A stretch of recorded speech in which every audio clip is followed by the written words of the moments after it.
Good morning, dear children.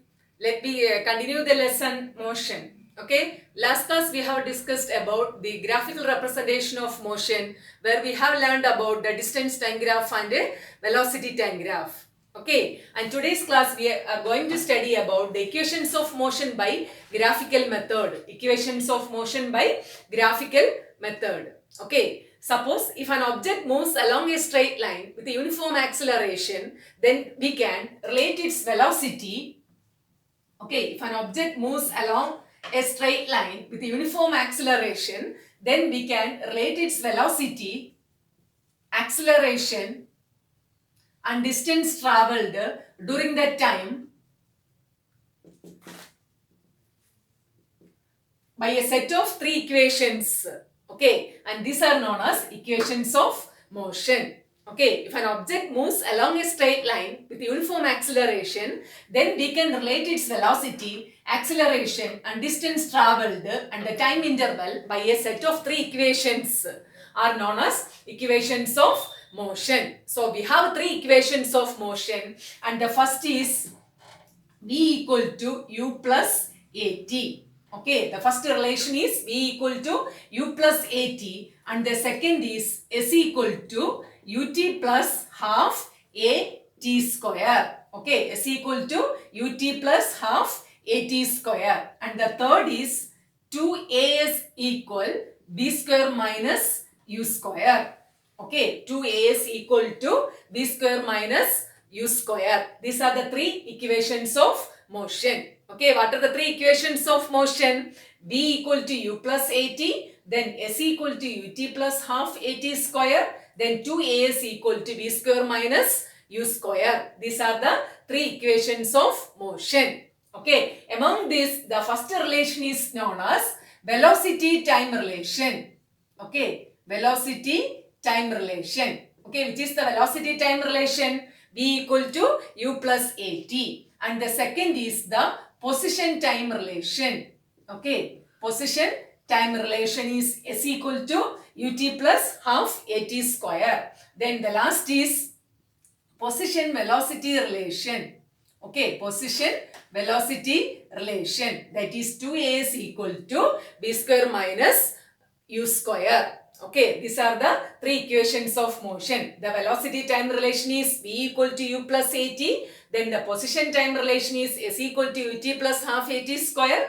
Then the position velocity relation is 2AS equal to B square minus U square. Okay, and here the U represents the initial velocity.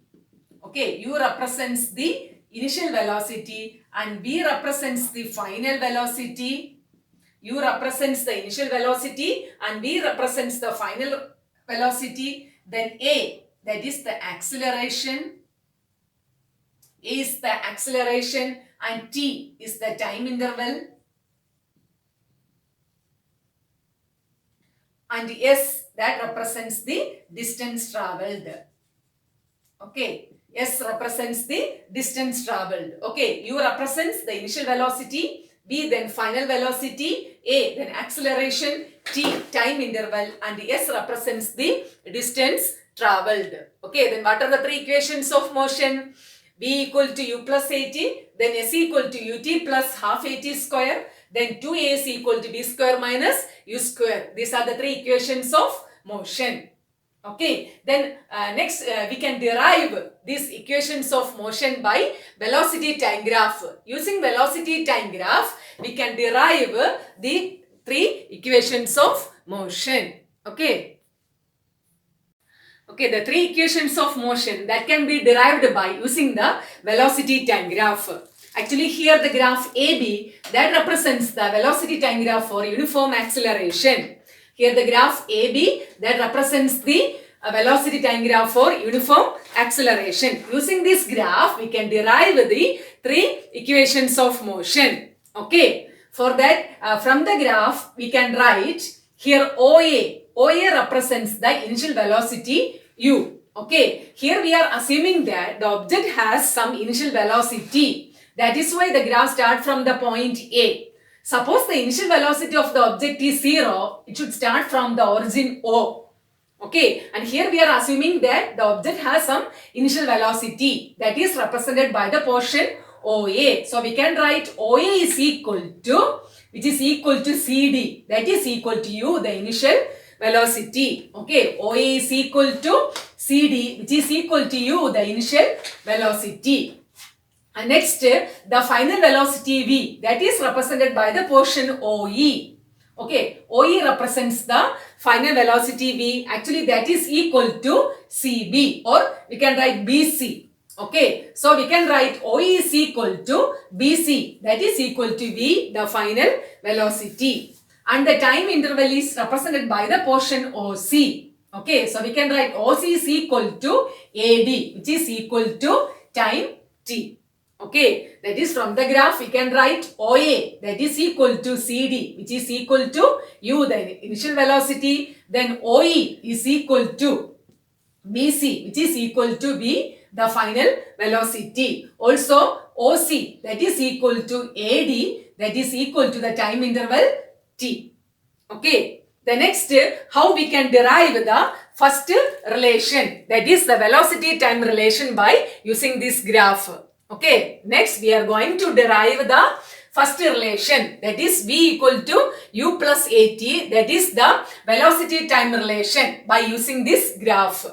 Okay, for that we are considering the portion BC. Okay, this BC can be written as BD plus CD. Okay, how we can write BC? That is BC is equal to BD plus CD. Okay, BC is equal to this much BD plus CD.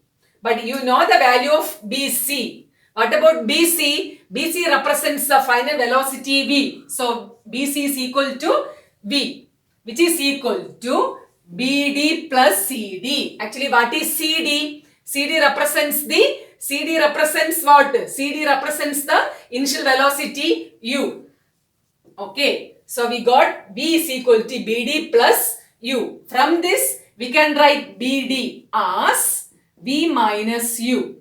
Okay, from this we can write BD is equal to V minus U. This U that comes in the left side. Okay, so we can write V minus U equal to BD, which can be written as BD is equal to V minus U. Let it equation number 1. Okay, so BD is equal to V minus U. All of you know what is V? V actually the final velocity, and U that represents the initial velocity. So final velocity minus initial velocity, that represents the change in velocity. So actually the portion BD that represents the change in velocity. BD represents what?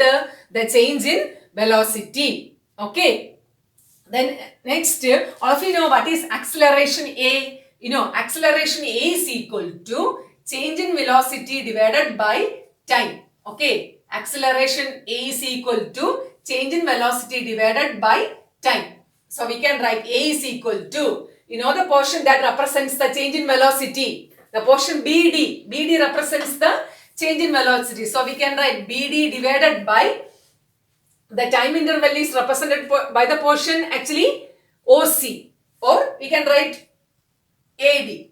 Okay, so A equal to BD by OC, which is equal to BD divided by, instead of OC we can write the time T. Okay, so we got A equal to BD by T. Acceleration A is equal to BD by T. From this again we can write D. Okay, BD is equal to, what is BD? That is A into T. Let it equation number 2. Okay, A equal to BD by T. From this BD is equal to A into T. So we can write BD is equal to AT. Okay, when comparing 1 and 2, look here, LHS are same.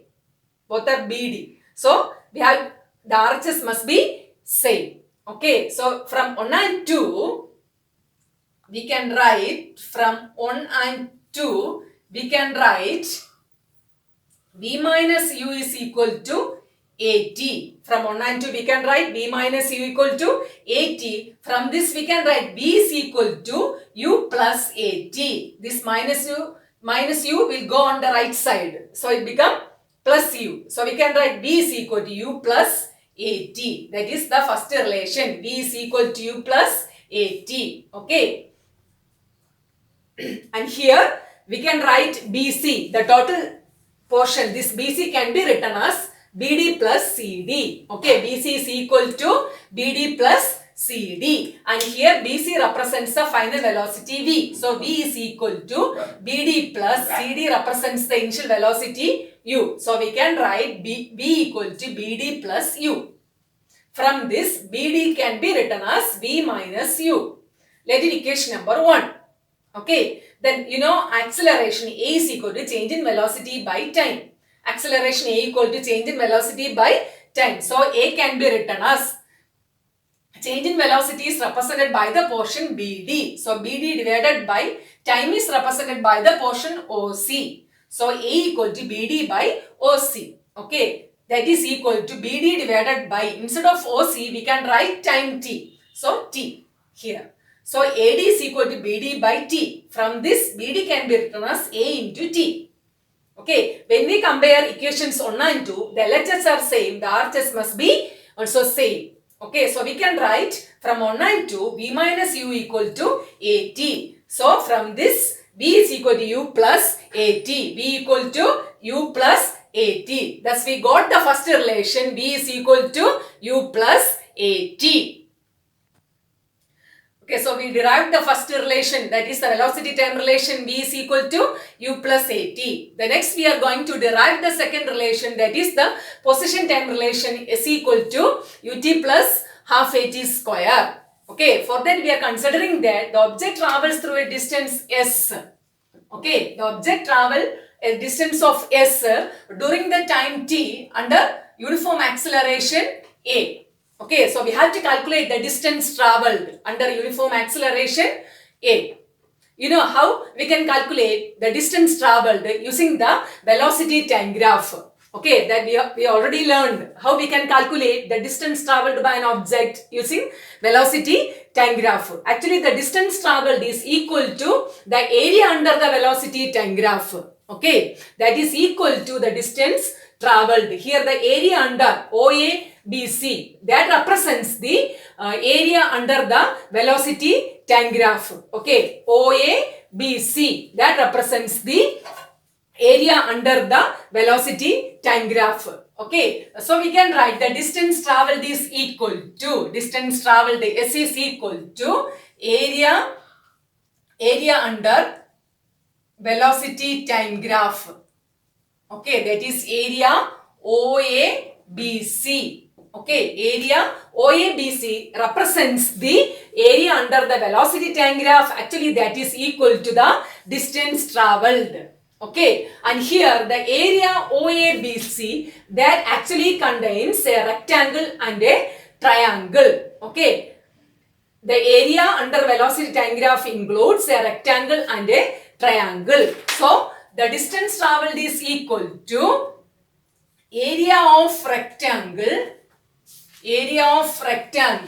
OADC plus area of triangle ABD.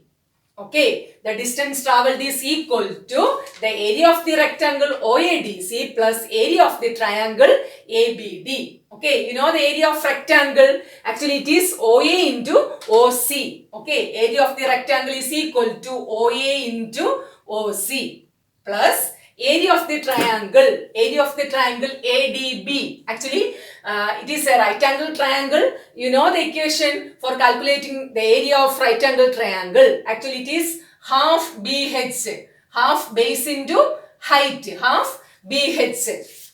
Okay, so we can write half into base, that represents AD, into height, that represents BD. Okay, half AD into BD, that represents the area of the triangle ABD. Then substitute for OA. You know what is OA? The initial velocity U. Okay, then what is OC? OC represents the time T. So instead of OC we can write T plus half into, what is AD? AD represents again time T into, what is BD? What is BD? The last derivation, we have calculated an equation for BD. That is BD is equal to A into T. Okay, actually that is equation number 2. Instead of BD, we can write AT. So, we got UT plus half A into T square. So, we got the second relation is equal to UT plus half AT square. Okay, and here the area under the velocity time graph that represents the distance travelled by the object. So the distance travelled S is equal to area under velocity time graph, that is OA BC, that represents the area under the velocity time graph. Actually this area includes a rectangle and a triangle. So the total area is sum of the area of rectangle and a triangle. So we can write area of the rectangle OADC plus area of the triangle ABD. Okay, you know area of the rectangle OADC. Actually, it is length into breadth. So, OA into OC. OA into OC plus area of the triangle ABD. Here, ABD is a right angled triangle. You know the equation for area of right angled triangle. Actually, it is half base into height. Okay, so we can write half into here the base is AD. And here the height represents BD. So we can write half into AD into BD. Then substitute for OA. OA represents U, the initial velocity. Then OC represents the time T. So U into T plus half into, instead of AD also we can write T. T into BD. BD is equal to AT. So we can write S equal to UT plus half AT square. Okay, so the position time relation is equal to UT plus half AT square. So we got the second relation is equal to UT plus half AT square. So we have derived the first two relation, that is the velocity time relation V equal to U plus AT, and the position time relation is equal to UT plus half AT square. Next, we are going to derive the third relation. Okay. That is the position velocity relation. Okay, position velocity relation. Here also we are considering the distance travelled by the object. We are going to calculate the distance travelled by the object from the velocity time graph. Okay, as earlier, here also the distance travelled by the object is equal to the area under the velocity time graph. Here the distance travelled by the object is equal to the area under the velocity time graph. Okay, actually OABC, that represents the trapezium.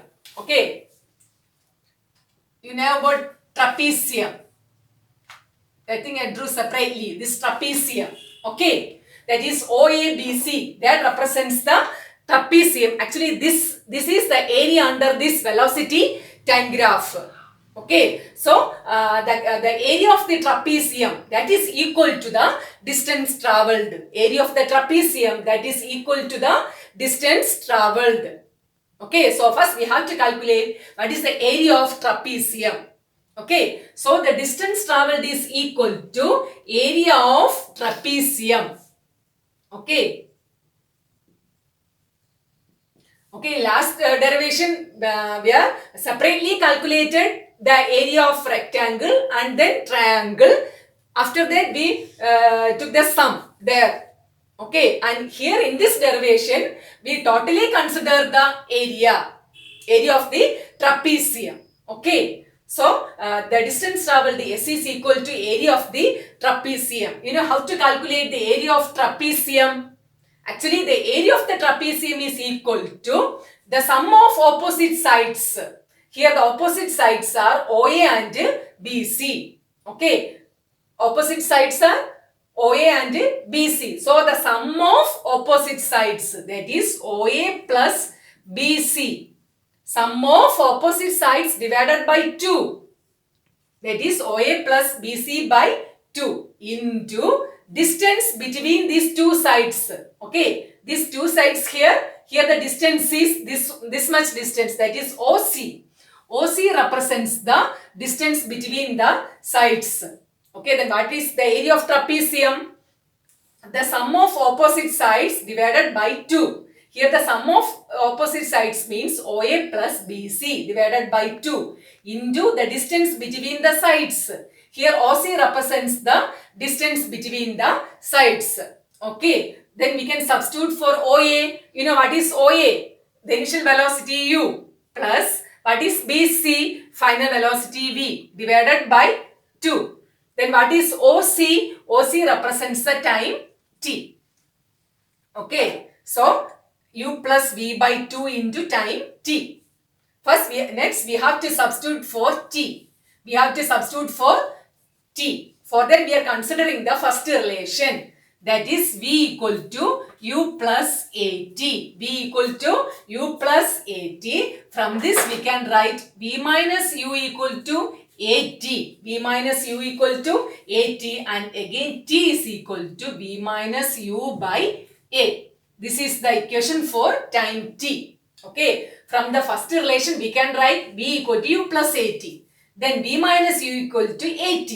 From this how we can write t? v minus u divided by a. That is for time t.